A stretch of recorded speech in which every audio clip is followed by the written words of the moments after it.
Praise lord. మన రక్షకుడు యేసుక్రీస్తు నామములో ఈ కార్యక్రమం చూసినటువంటి అందరికీ హృదయపూర్వక వందనాలు తెలియజేస్తున్నాను.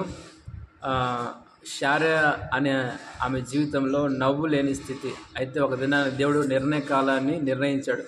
నిర్ణయకాలం నిర్ణయించిన తర్వాత ఆమె అంటది, ఒకప్పుడు దేవుడు చెప్పిన మాటని అవిశ్వాసం చేత నవ్విన అటువంటి ఆమె ఒక దినాన దేవుడు నాకు నవ్వును కలుగు చేశాడని ఆమె చెప్పింది. ఎందుకు చెప్పగలిగిందంటే, నిర్ణయ కాలం వచ్చినప్పుడు నీ జీవితం అటువంటి సమస్య అయినా, కలవరాలైనా, కన్నీళ్ళ వలయాలైనా కానీ నా దేవుడు నీకు నవ్వును కలుగు చేసే ఉద్దేశించినప్పుడు దాన్ని ఎవ్వరూ ఆపలేరు.